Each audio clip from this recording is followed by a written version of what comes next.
तो हर कोई ना जैसे पैदा हुआ, उसकी पोजीशन हर किसी की अभिमन्यु जैसी है। उसको पता ही नहीं कहाँ जाना है और वो फंस गया है। पैदा तो हो गया है, एंट्री भी कर गया है उस क्षेत्र में, लेकिन उसको पता ही नहीं वापसी का। इसलिए इतना सब जो दुख वगैरह है जीवन में,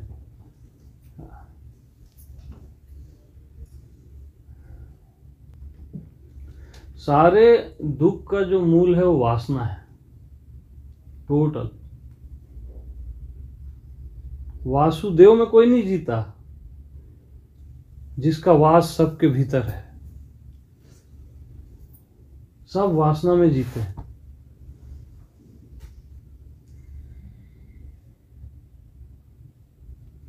यानी आपके होने का एहसास जो शरीर मन नहीं है, वही वासुदेव है। वासुदेव का ही सब जगह वास है, श्री कृष्ण का हर किसी में, कण कण में, हर क्षण में। वासना का वास नहीं है। और हम लोग किस में जीते हैं? वासना में। तो वासुदेव क्या हो जाता है? ढक जाता है। रहता वही है हर किसी के भीतर, लेकिन क्या हो जाता है? ढक जाता है। और वासना, उसमें ना छिपा हुआ है, वो खुद ही बता रहा है इधर नहीं आना। वास ना, उसको ना ही कर दो, कुछ चाहिए ही नहीं, जो है जरूरत से ज्यादा है। और परम संतुष्ट हो जाओ अपने आप से।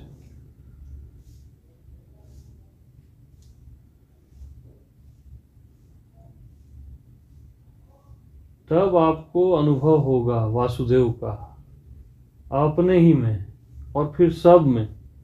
पहले अपने में होगा, देन सब में होगा।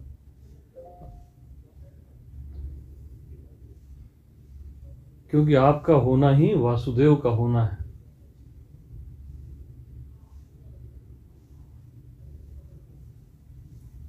और आपका जो भी है ना, धन दौलत दुनिया, ये एक मुट्ठी चावल से ज्यादा नहीं है। बस सुदामा ने जैसे अर्पित किया ना भगवान को, वैसे ही उसको अर्पित कर दो बस, कि तू जान भाई।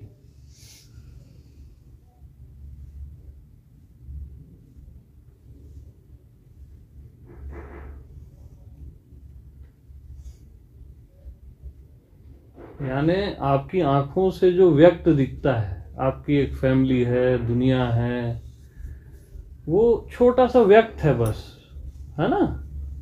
और आपका होना क्या है? अव्यक्त, जो वासुदेव है। और अव्यक्त क्या है? विराट है एकदम। कृष्ण कैसे हैं? विराट रूप दिखाते हैं ना, उससे भी विराट है अव्यक्त। जो रूप उन्होंने दिखाया अर्जुन को, वो तो दिख गया, दिख गया यानी सीमित। और असली विराट क्या है? जिसका पता ही नहीं चलता, अव्यक्त। तो अपने व्यक्त को, जो एक मुट्ठी चावल है, अव्यक्त में समर्पित कर दो। वैसे भी ये सब मिट जाएगा। आपका व्यक्त बचाओगे तो भी नहीं बचेगा। हाँ, काम काज सब करो ईमानदारी से, जो है उसके लिए धन्यवाद, लेकिन लक्ष्य केवल अव्यक्त, अव्यक्त कृष्ण। तभी जीवन में आनंद आएगा, असली धन आएगा। वो आनंद है, असली संपदा आएगी जो शांति है, और असली भगवान आएगा जो श्री कृष्ण है।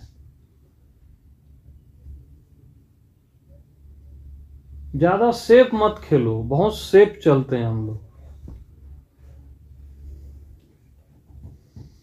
अर्पित करो। सुदामा भी नहीं कर रहा था ना, बड़ा सकुचा रहा था, कृष्ण छीन ही लिए आखिर। वो छीन ही लेगा भैया, तो खुद ही से दे दो ना, उसी का तो है वैसे भी। कृष्ण की तरफ हो जाए बस। हाँ बस, नजर उधर छीन जाएगा। हाँ, अपने आप, क्योंकि व्यक्त उसमें मेल्ट हो जाता है, उसी से निकला है ना, वासुदेव से ही, अव्यक्त से ही व्यक्त निकला है। और जब आपने ऐसा कर लिया, यानी व्यक्त को अर्पित कर दिया, तब आपका ये जो व्यक्त है चारों साइड का, ये भी अव्यक्त हो जाता है, यानी इधर भी वासुदेव ही वासुदेव हो जाता है। हाँ, इधर तो हो ही गया अव्यक्त, इधर भी, दैट इज कॉल्ड वासुदेव सर्वम।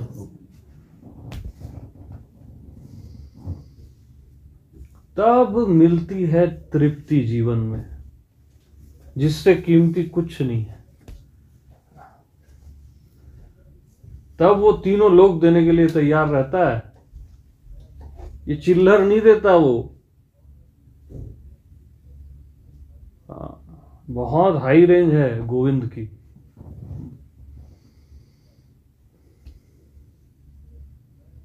हाँ, इसलिए नहीं छोड़ना कि वो तीनों लोग दे। वो डिजायर हो जाएगी, फिर वासना हो जाएगी। वो जो है जरूरत से ज्यादा है, धन्यवाद और अहोभाव, तब तृप्ति आती है ना। धन्यवाद भी हम नहीं दे पाए, अहोभाव भी नहीं कर पाए, तो क्या किए अपन? केवल और मांग, और की मांग, और की मांग, दुखदाई है वो।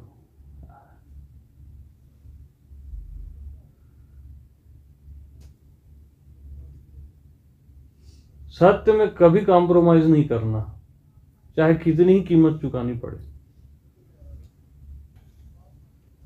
लेकिन तकलीफ क्या है, सबको चाहिए नारायणी सेना, सबको। किसी को निहत्था कृष्ण पसंद ही नहीं है यार, सच बता रहा हूं मैं। वो, और वो आपके लिए शस्त्र भी नहीं उठाएगा। किसी को पसंद नहीं है। आप आजमा, अपनी लाइफ में आजमा के देख लो। पावर्स चाहिए, शक्तियां चाहिए, पूरी सेना चाहिए।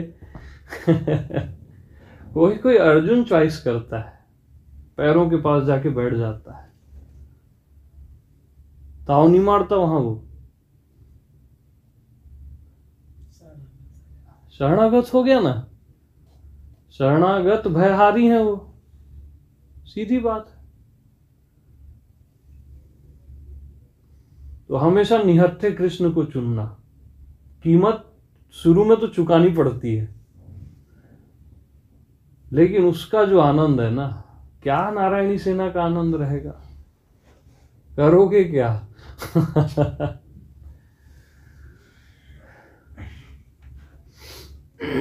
लगता है मैं जीत जाऊंगा, नारायणी सेना को चॉइस करूंगा तो, जैसे दुर्योधन को लगा। हाँ, और निश्चित है हार उसकी। ये पूरे हमारी सबकी लाइफ की स्टोरी है ये। निहत्थे कृष्ण को चुनो बस, वो तार तार कर देगा। झोपड़ी में भी रहोगे ना, तो ऐसा आनंद रहेगा जैसे एकदम त्रिलोकी के राजा हो। रहता है जी। हाँ, और अगर आपने नारायणी सेना चुनी, अगर आप राजा भी हो, तो आपके अंदर भिखारीपना रहेगा। वैल्यू अंदर की फीलिंग की है, अच्छी नहीं रहेगी तो क्या करोगे? बाहर तो वैसे भी एक दिन सब मिट जाना है। हाँ, और इसका अर्थ ये नहीं है कि हम काम काज छोड़ दें डेली लाइफ को, उसको ईमानदारी से करना है। जिसका जो रोल भगवान दिया है, जो काम काज है, जो जिसका भी काम है, उसको वैसे ही करना है और ईमानदारी से करना है। इच्छा नहीं रखनी, भगवान को अर्पित। हाँ।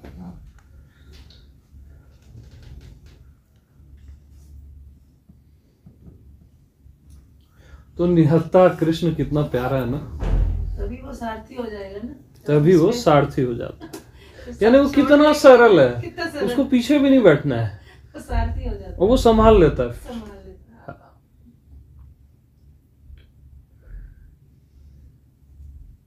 तो अर्जुन को भी बहुत बाद में समझ आया, बहुत रोया कृष्ण के सामने।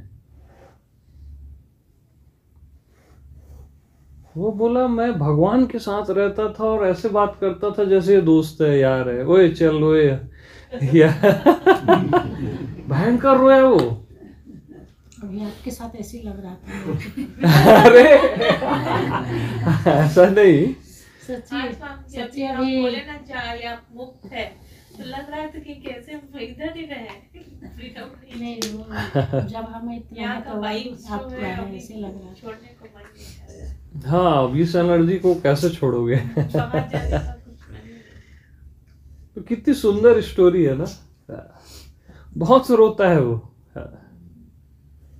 मैं आपको क्या समझ रहा था करके।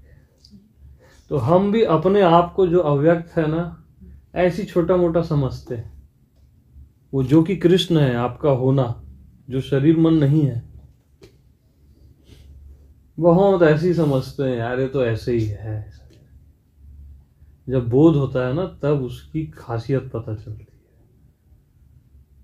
कि इसके अतिरिक्त कुछ है ही नहीं, वासुदेव के अलावा कुछ है ही नहीं कहीं।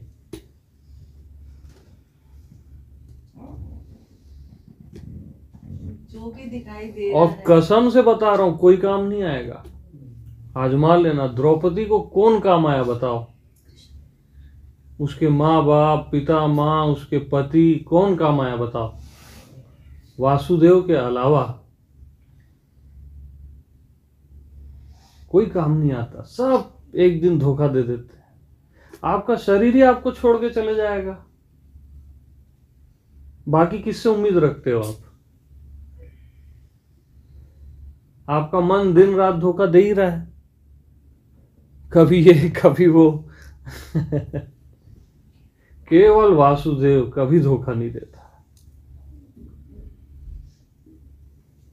जो आपके होने का एहसास है, अव्यक्त है, जो अब शायद थोड़ा थोड़ा व्यक्त हो रहा है।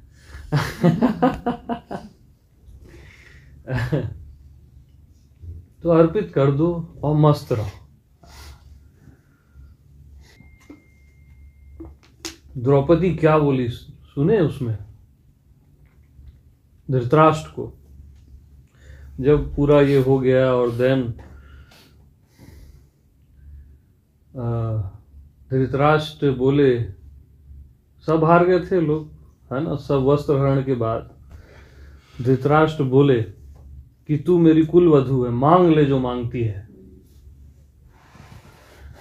तो उन्होंने केवल अपना धर्म निभाया, पांचों पतियों को छुड़वा लिया, ठीक है। फिर धृतराष्ट्र बोले नहीं तू मेरी कुल वधू है, तू और मांग ले, जो बोलेगी मैं तुरंत दूंगा करके। द्रौपदी क्या बोली? आत्मा देखो किसको बोलते हैं महाराज, लोभ से धर्म का नाश हो जाता है। मेरे को कुछ नहीं चाहिए, और चाहती तो अपना जो राज्य हारे थे या जो भी है मांग लेती। क्या बोली वो? लोभ से धर्म का नाश हो जाता है।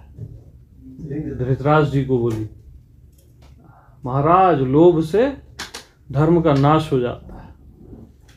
इतनी बुरी कंडीशन के बाद भी उसकी आत्मा देखो। सीखना चाहिए हम लोग को। खतरनाक है ये लोभ, डेंजरस है एकदम। और धर्म का नाश यानी सब चीज का नाश, बचा क्या फिर?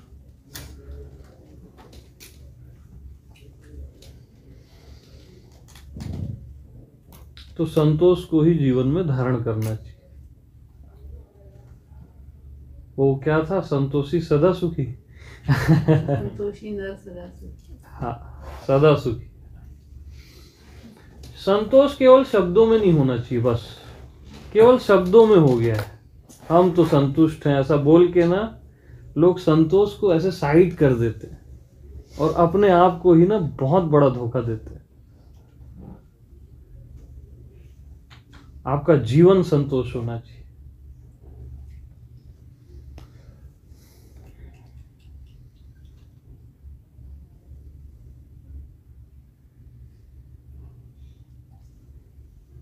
तो ये लाइफ के बेसिक्स हैं। ये रहने चाहिए। हाँ, ये सब छोटे छोटे पॉइंट्स जो है ना, ये बेसिक हैं, बहुत इंपॉर्टेंट।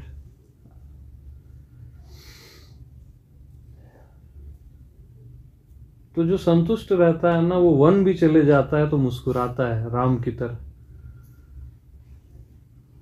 असंतुष्ट महल में भी रोता है।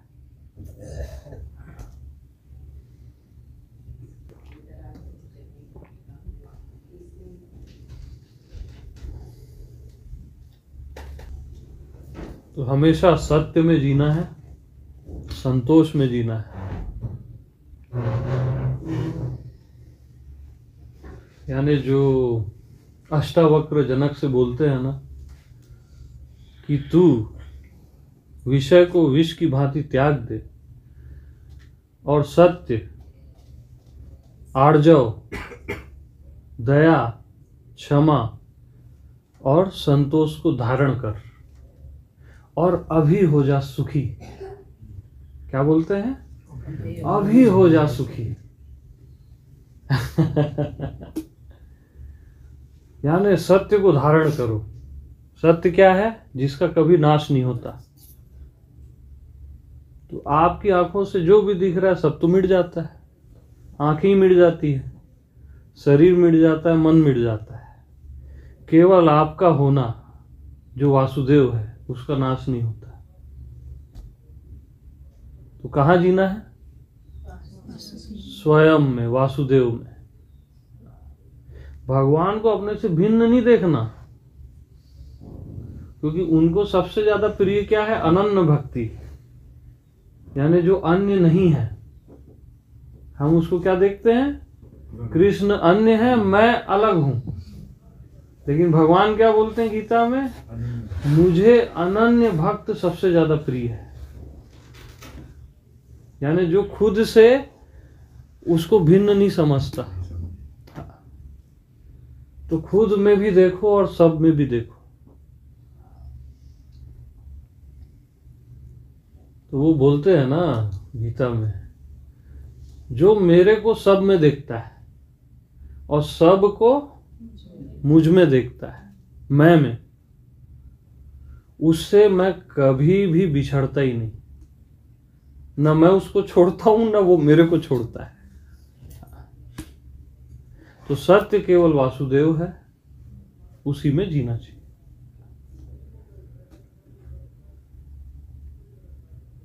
बाकी सब अनित्य है, सब मिट जाता है। थोड़ी देर का तो नाटक है। देश के देश मिट जाते हैं। अभी क्या देश में क्या हुआ था, क्या बोलते हैं, कौन सा देश था वो? यूक्रेन। सारी संपत्ति सबकी खत्म, स्वाहा, 2-6 महीने के अंदर।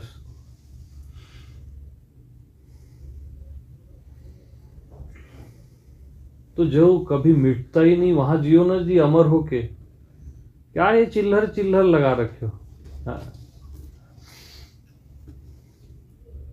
तो सत्य, आर्जव। आर्जव का अर्थ क्या बोलते हैं अष्टावक्र? सरलता, सहजता। सरल होके जियो, ज्ञानी वानी बन के मत जियो। एकदम जैसे बच्चे होते हैं ना, सहज, सरल, निर्दोष। भोले भाले, बस भोलेनाथ टाइप जियो बस। बहुत प्यार करता है अस्तित्व। जो भोले भाले रहते हैं ना, और जो चालाक रहता है बहुत बत्ती देता है उसको। उसको आप बेवकूफ नहीं बना सकते ना। वो अंतर्यामी है भैया, उसको कैसे बेवकूफ बनाओगे? तो सत्य, आर्जव, और क्या है? दया। यानी किसी को दया की जरूरत ही मत पड़े, ऐसा व्यवहार करो, ऐसा उसके साथ खड़े रहो। क्योंकि दया किसी पे करना भी एक ईगो है ना, है ना। और क्षमा, क्षमा तो होनी ही चाहिए। क्षमा कर दो, क्योंकि सामने भी आप ही की आत्मा है, वासुदेव ही है, होता रहता है, क्या हो जाएगा यहां वैसे भी। और लास्ट है संतोष, परम संतुष्ट होके जियो कि कुछ चाहिए ही नहीं। तब आदमी क्या हो जाता है, तू अभी हो जा सुखी। जो अष्टावक्र क्या बोलते हैं, अगर ये धारण कर लिया तो तू अभी है सुखी हो जाएगा। हो जा भी फ्यूचर आ गया ना, तुरंत अभी है में आ जाओगे आप सुखी। क्योंकि आत्मा ऐसे प्रकट हो जाती है, वासुदेव प्रकट हो जाते हैं।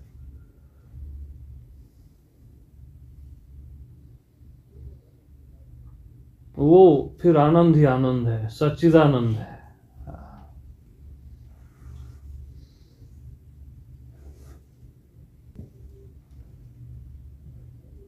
तब कोई गीत गाता है ना, ओम जय जगदीश हरे, तब बात और होती है। अलग ही बात होती है तब, सच्चाई से जब वो गीत निकलता है कि मैं मूर्ख खल कामी कृपा करो भरता।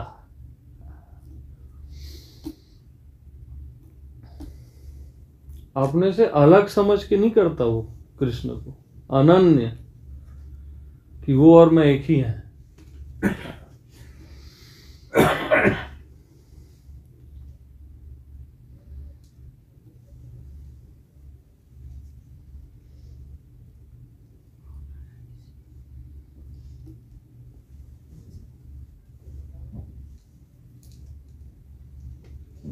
तो विषय विकार मिटाओ, पाप हरो देवा।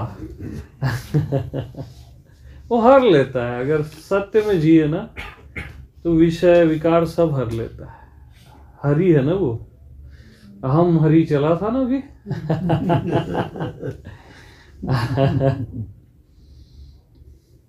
तो भैया फाइनल यही है, वासुदेव सर्वम, दैट्स इट।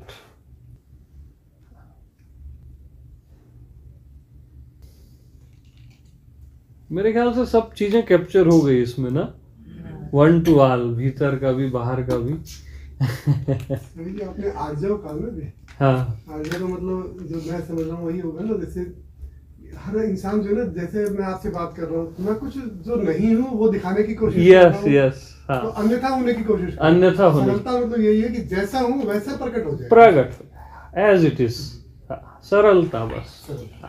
सही है। वो बोलते हैं, वो अष्टावक्र जनक शुरू में ही बोल देते हैं। हाँ, क्या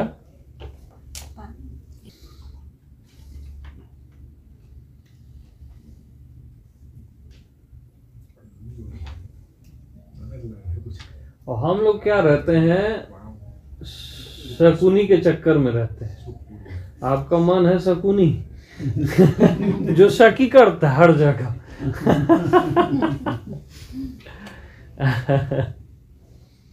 और अहंकार है दुर्योधन। बस निहत्था कृष्ण को चॉइस कर, बाकी सब धोखा देते हैं जी।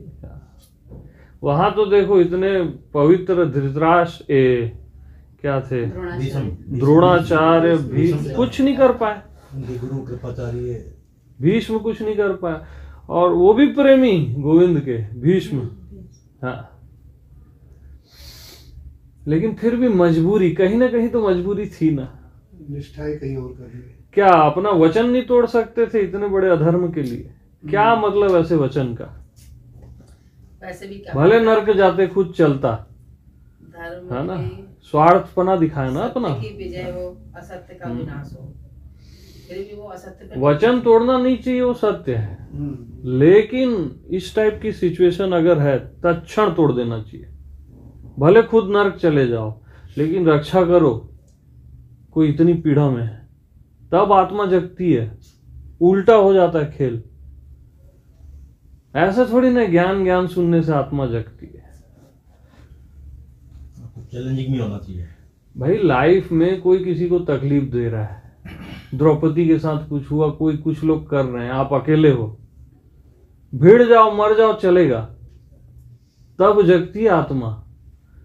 ये ज्ञान ध्यान से तो जगती है, लेकिन ये हाई रेंज है, तुरंत अलग बात है।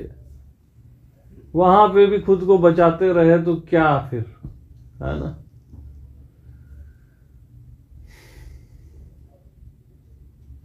वो एक जगह एक लाइन आती है कि यदि किसी आदमी का कोई भी दुश्मन नहीं है, एक भी दुश्मन नहीं है, इसका मतलब वो सही स्थिति में सही जगह टिका ही नहीं, सत्य के साथ जमा ही नहीं। दुश्मन कहाँ से होगा जी किसी का। घृणा तो होनी नहीं चाहिए किसी से।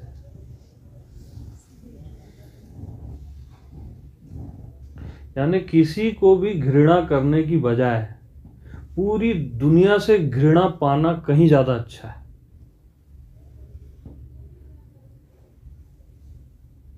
किसी एक को भी घृणा करने की बजाय पूरी सृष्टि से घृणा पाना, अपमान पाना कहीं ज्यादा अच्छा है। बहुत खतरनाक रेंज है ये सब। आत्मा में जीना मजाक थोड़ी ना है। पूरे ब्रह्मांड का बल है वो भिड़ जाता है पूरे पृथ्वी से भी, लेकिन घृणा नहीं करता, भले सब उसको अपमान करे।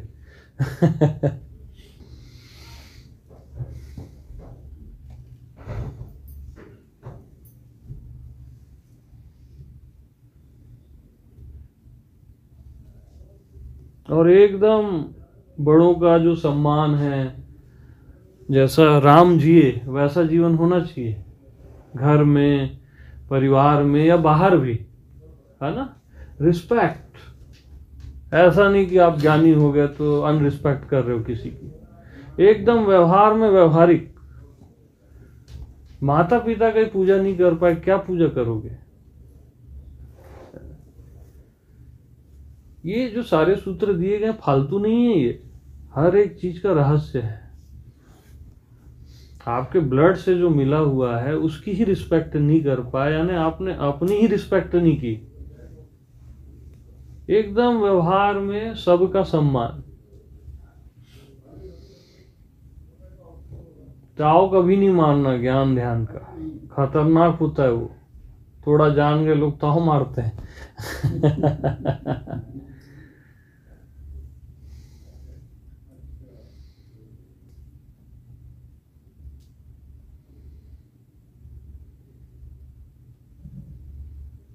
पति पत्नी का सम्मान, पत्नी को लोग वस्तु समझते हैं, इससे बड़ा और क्या पाप होगा।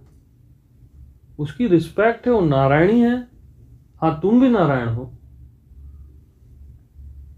आपका भी सम्मान है। कभी किसी को वस्तु नहीं समझना। इवन वस्तु को भी जो नारायण समझता है वो है ना,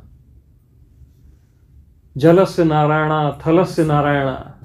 अरे वैसे जीना है, या फालतू काम के लिए थोड़ी ना है, खाली पैसा ही पैसा थोड़ी ना करना है। वो क्वालिटी होती है, वैसे जीना है। हमारा जीवन वैसा होना चाहिए। ज्ञान नहीं बोलोगे तो भी चलेगा, ये चीजें आपके जीवन से झलकनी चाहिए। डायलॉग नहीं होना चाहिएगा ज्ञान, खाली थोड़ा सा जान गए, ये ज्ञान वो ज्ञान। लोग खाली डायलॉग में जी लेते हैं और जीवन में कुछ नहीं रहता। क्या मतलब ऐसे डायलॉग का जी। दूसरे को धोखा दे दिए, खुद को कैसे दोगे। वो हाथ गोविंद बैठा है अंतर्यामी, वो वाट लगा देता है, उसको बेवकूफ नहीं बना सकते आप। दुनिया को भले बना लो थोड़ी देर, और दुनिया भी समझ जाती है। क्योंकि अंतर्यामी वहां भी बैठा है ना भाई।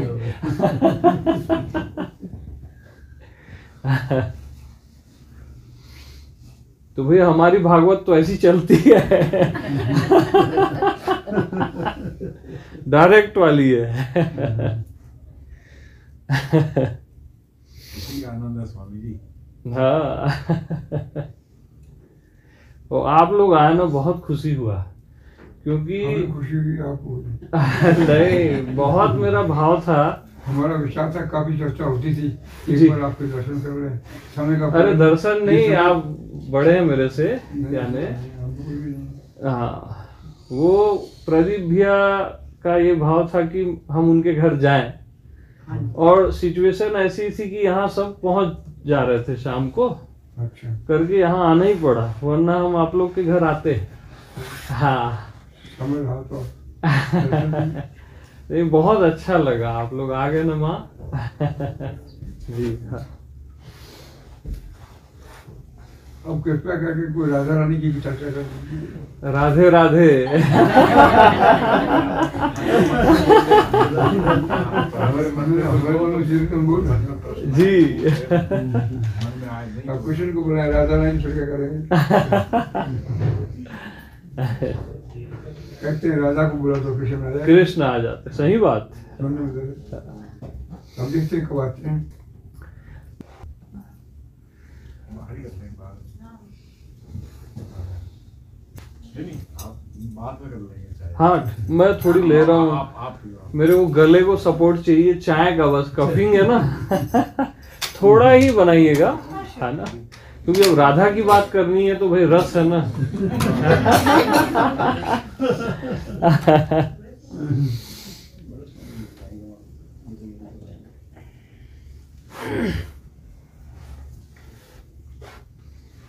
तो राधा और गोपियों में चलेंगे अब सीधा। भागवत पूरी होनी चाहिए ना, अधूरी मत रहे भाई। भाई गीता हो गए, महाभारत हो गया, और क्या हो गया, अष्टावक्र, रामायण, सुदामा जी भी आ गए।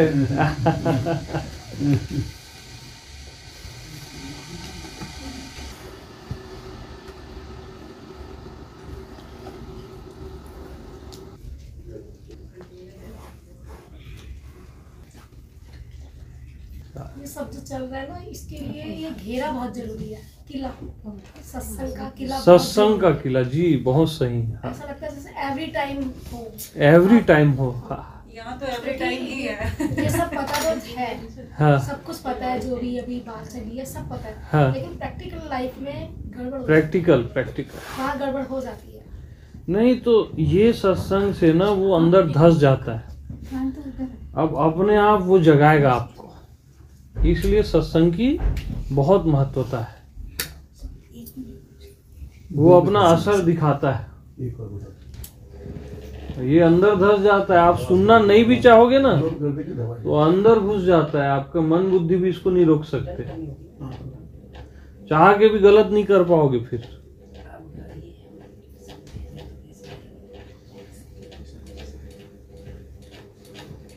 तो हमारी जो धारा है ना, बहिर्वृत्ति होती है, हम चिपकते हैं बाहर के विषयों में, है ना। तो धारा जब राधा हो जाती है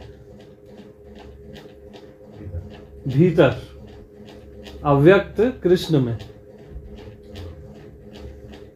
अभी धारा किधर है, संसार की तरफ, फालतू की चीजों की तरफ, जो चीजें मृत्यु धर्मा हैं उन चीजों की तरफ, और इसको पलट दो, धारा क्या हो गई, राधा। हाँ, अव्यक्त कृष्ण में, स्वयं में, स्वयं जो शरीर मन नहीं है, शरीर मन भी बाहर है। अब नजर किधर, वासुदेव में।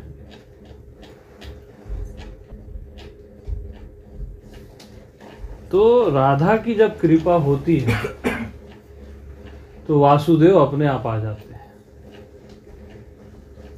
जैसे ही धारा राधा हो गई तो कृपा हो गई, कोई आपको बताने वाला मिल गया कि भैया इधर गड़बड़ है मत जा, इधर दुखी दुख है, तब धारा राधा हो जाती है। भाव ही भाव, प्रेम ही प्रेम। और तब आप स्वयं के वासुदेव के प्रेम में पड़ जाते हो। बगैर राधा के संभव नहीं है। प्रेम बाहरी वस्तु पे है तो फिर कहां से, गड़बड़ हो गया ना। तब जो वासुदेव है ऐसे लबालब प्रकट होते हैं जब आपके जीवन का लक्ष्य केवल कृष्ण होता है, अब कुछ चाहिए ही नहीं। तब क्या है, गोविंद ही गोविंद है। और तब होता है महारास, यानी आपके हर दो विचार के बीच में कौन है, कृष्ण है। ये सब क्या है, गोपियां हैं, सारे विचार। और दो विचारों के बीच क्या होता है, गैप होता है, वही कृष्ण है। आपके हर दो भावों के बीच में कृष्ण है।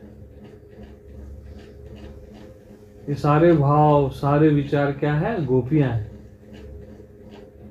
आपकी ब्रीदिंग एक जगह जाती है और स्टॉप होती है एक क्षण को, वो कृष्ण है। उसी से सारे प्राण चल रहे हैं और ये सब गोपियां हैं। आप पैर से चलते हो, उसके बीच एक गैप रहता है तभी चल सकते हो, है ना। तो वो बीच में कृष्ण है। कृष्ण ही कृष्ण है असल में। और चारों साइड ये निरंतर महारास चल ही रहा है।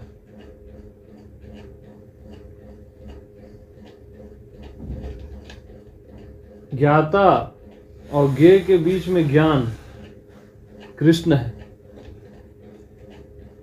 दृष्टा और दृश्य के बीच में दर्शन कृष्ण है। भगवत दर्शन करते हैं ना, कृष्ण है। सब का केंद्र कृष्ण है। और सब के साथ गोपियां महारास कर रही है। निरंतर महारास चल ही रहा है। महारास ऐसा नहीं कि उस समय हुआ, वो कभी खत्म होता ही नहीं, अनंत है वो। कंटिन्यू सेलिब्रेशन चल ही रहा है, निरंतर।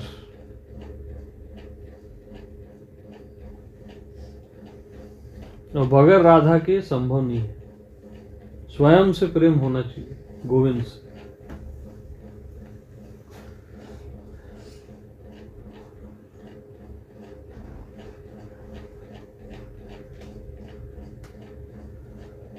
तो जो राधा रानी है ना, वो मस्ट है आपके जीवन में।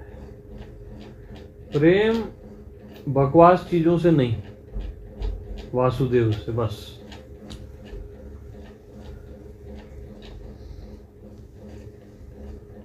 और फिर सब प्रकट है।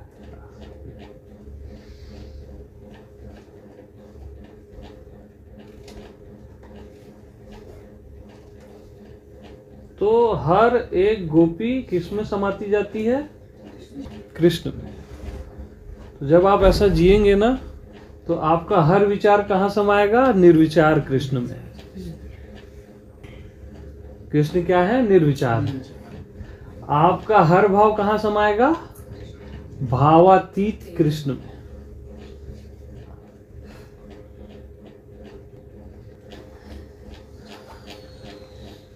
ज्ञान और भक्ति के बीच में कौन है,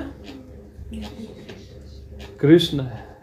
कृष्ण क्या बोलते हैं गीता में, मुझे ज्ञानी भक्त प्रिय है, सबसे ज्यादा प्रिय है। तो ज्ञान और भक्ति भी किस में समा जाते हैं, कृष्ण में। सब समा जाता है जी। हाँ। मैं और तू के बीच में कौन है, कृष्ण। मैं भी और तू भी, यह भी और वह भी, सब समा जाता है। बहुत हाई रेंज है भाई।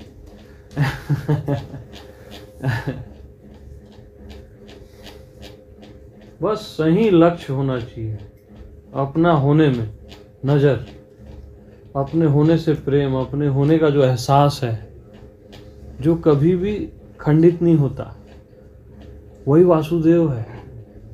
हम लोग क्या है उसको कहीं और ढूंढते हैं, कोई अन्य है ऐसा समझते हैं।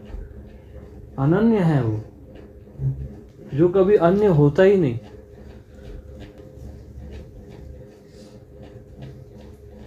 कुबड़ी को उसने नहीं छोड़ा, कृपा की ना, कहां कहां कृपा नहीं की, पूतना पे भी कृपा की, तो क्या आप पे कृपा नहीं करेगा? पूतना से तो अच्छे हैं हम लोग।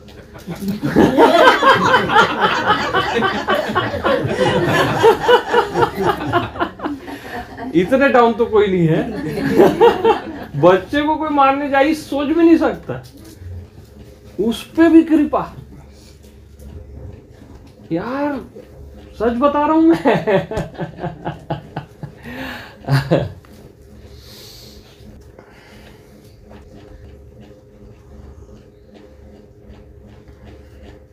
और एक रिसर्च होनी चाहिए अपने ही आप में, कैसे मैं वासुदेव हूं कर, प्रैक्टिकल जीना कैसे है उसमें, तब भगवान प्रकट होते हैं।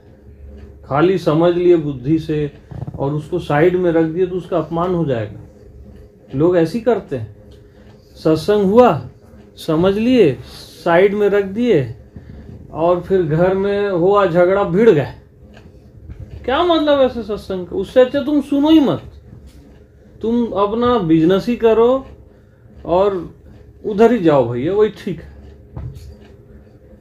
उसको बुद्धि से समझ लिए, अब वो आपका जीवन होना चाहिए, निरंतर जीवन, प्रति पल अवेयर होके उसको जीना है, चाहे कुछ हो जाए। निहत्था कृष्ण मतलब निहत्था कृष्ण, चाहिए ही नहीं नारायणी सेना। बहुत हो गया ना ये नारायणी सेना का प्रपंच।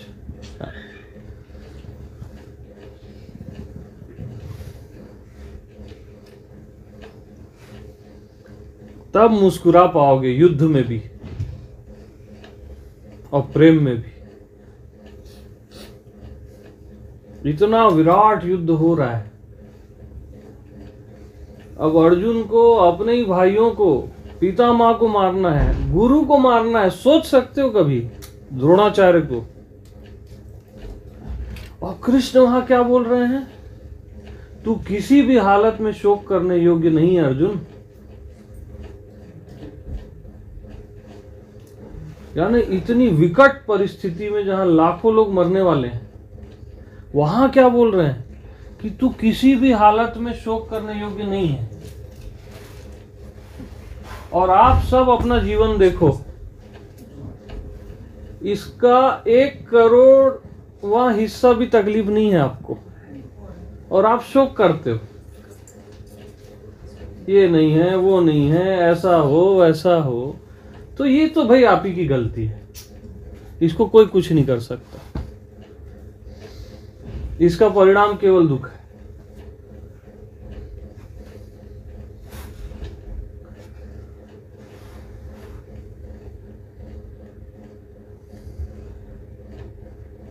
कृष्ण बोले हैं भागवत में, जो अपने को दुख देता है, यानी जो भिखारी टाइप जीता है, कपड़े फटे हुए हैं और जानबूझ के एकदम खुद ही को सताता है, हठ योग से जो बहुत जो क्रियाएं होती हैं, वो मेरे को ही दुख देता है बोले। हाँ, तो अपने आप को दुख मत दो भैया। शोक में तो जीना ही नहीं भाई। चलो आत्मा समझ नहीं आता, परमात्मा समझ नहीं आता, सुखी होके तो जी सकते हो, उससे आपका जो कृष्ण है ना प्रसन्न होता है, वो प्रसन्न आत्मा है, वो खुश होके आनंदित होके ही जीना चाहिए। जीवन का रिस्पेक्ट, स्वयं का, फैमिली का, सब का, और आनंद से जीना चाहिए। क्योंकि तू किसी भी हालत में शोक करने योग्य नहीं है। नहीं है ना जी।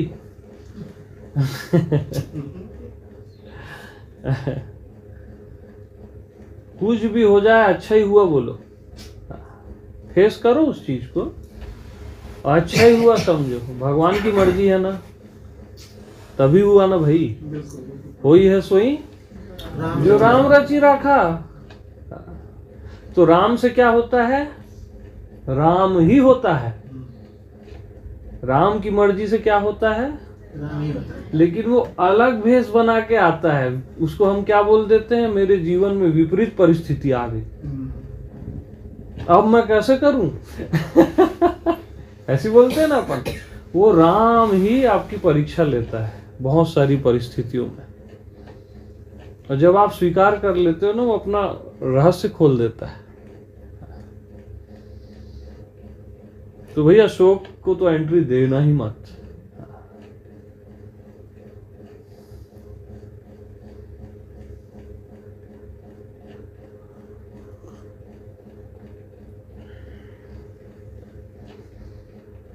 और लास्ट पॉइंट है समर्पण, कि तू सब धर्म छोड़ अर्जुन, सर्व धर्माणि परित्यज्य, एकमात्र कृष्ण की शरण में आ। यानी ये बाहर के धर्म तो छोड़ दे, कि मैं शूद्र हूं, वैश्य हूं, ब्राह्मण हूं, ये भी छोड़ कि मैं देह हूं, मैं मन हूं, मैं बुद्धि हूं, मैं संसारी हूं, ये सब धर्म तू छोड़, और एकमात्र जो अव्यक्त मैं कृष्ण है, जो सब का एक मैं है, वासुदेव है, उसकी शरण आ जा। मैं तुझे सब भय से मुक्त कर दूंगा। वहां आते ही आप निर्भय हो जाते हो, और निर्भय ही बेफिक्र हो सकता है, भयभीत नहीं हो सकता। भयभीत केवल अपनी सिक्योरिटी करता रहेगा, थोड़ा और पैसा कमा लूं और सिक्योर हो जाऊं। सिक्योरिटी हो ही नहीं सकती ना। अरे नचिकेता जब गया, उसको वो बोले कि तू धन ले ले, यमराज। ये क्या करेगा आत्मज्ञान का? वो आत्मज्ञान के लिए गया है ना, और अपने पिता की रक्षा के लिए। तो बोले भाई मेरे को आत्मज्ञान दे सकते हो तो बात करो। बोले धन को नचिकेता 12 साल का क्या बोलता है यमराज को? धन को कमाने में दुख होता है। मृत्यु, मृत्यु यानी यमराज को बोल रहा है, हे मृत्यु, धन को कमाने में दुख होता है, उसको संभालने में और ज्यादा दुख होता है। अब कमा लिए तो संभालोगे भी ना, और संभले हुए धन का जब नाश होता है तो महादुख होता है। तो ये धन आप अपने पास ही रखो बोले। हाँ, आत्मज्ञान देते हो तो बात करो बोले।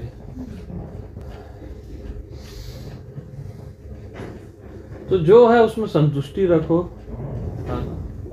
बहुत है वो, धन्यवाद दो, अहोभाव में जियो, और केवल लक्ष्य कृष्ण होना चाहिए। बहुत हो गया। जिसके पास जो है ना, अगर संतुष्टि है तो वो जरूरत से ज्यादा दिखने लगता है, और संतुष्टि नहीं है तो ज्यादा भी कम दिखने लगता है। यही माया है।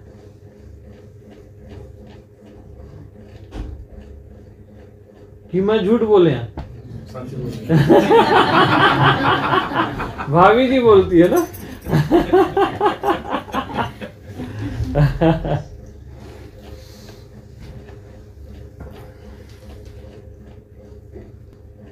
तो ईमानदारी से जीने से सब सरल हो जाता है, सहज हो जाता है।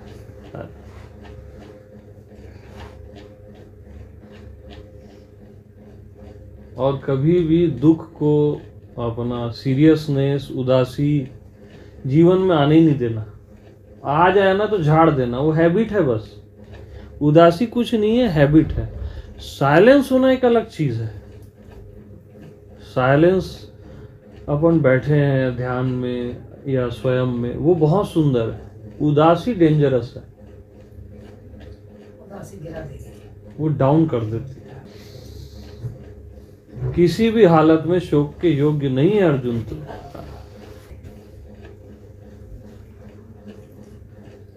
स्वामी जी, उदासी या कोई दुख, कोई सिचुएशन आती है हम्म। तो पहली बात तो उसको हटाने की कोशिश नहीं करनी यस, और इसकी तरफ आ जाना। इसकी तरफ आ गए, हाँ। बात ही खत्म हो गई, वो अपने आप से वो डिसॉल्व हो जाएगी, और जो उसको निपटाने के लिए जो करना है वो क्षमता अपनी बढ़ी जाएगी उसमें। ऑटोमेटिक करना जो करना होगा। है, हाँ। करने योग्य है वो कर लिया जाएगा। हाँ, जो बाहरी स्थिति आई वो तो फेस हो ही जाती है फिर। यानी आप सुप्रीम में आ गए, अव्यक्त में।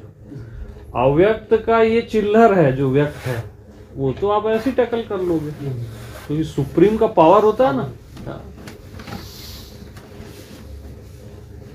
हाँ, शोक बस नहीं करना है, कुछ भी हो जाए अवेयर होना है, चलो हो गया, शोक नहीं करना है।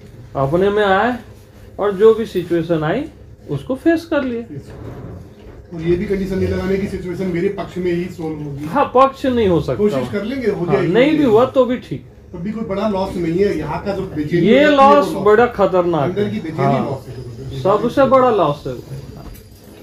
हिलना ही नहीं है, बस मस्त रहना है। हाँ, मस्त रहना है, और हर जो कठिन सिचुएशन आती है वो एक मौका मिल गया दोबारा से अपने आप को चेक।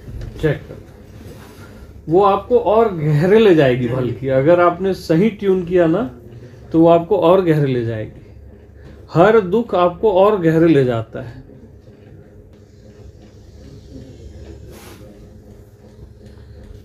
तो समझदार जो है ना, श्राप को भी वरदान बना लेता है, और मूर्ख वरदान को भी श्रापित कर देता है। अपने ऊपर रहता है सब।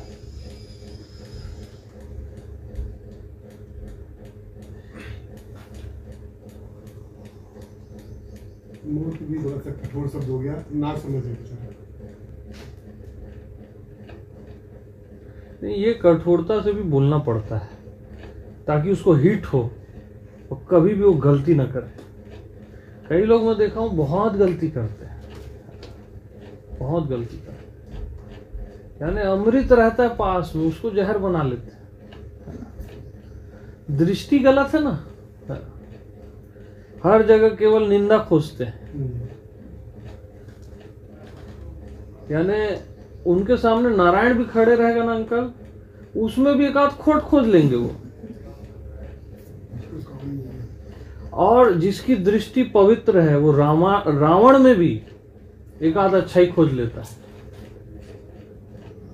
तो स्वप्ने नहीं देखई पर दोषा, स्वप्न में भी किसी का दोष नहीं देखना चाहिए, क्योंकि जिसका भी दोष आपने देखा और उसको बोल दिया वो आपका हो जाएगा, चिपक जाएगा।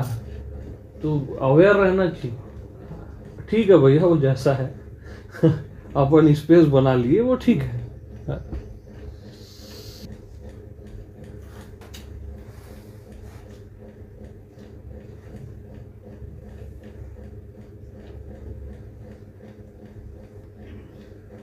और हर किसी की अपनी मजबूरियां रहती है। जो भी दोस्त उसके रहते हैं, कहीं ना कहीं कुछ तकलीफें रहती हैं। कई बार चोर भी मजबूरी के कारण चोरी करता है, बुद्धि कम है या जैसा भी है तो गलत, क्षमा भी करना चाहिए, ठीक है। हाँ, अपना अवेयर रहो, सतर्क रहो।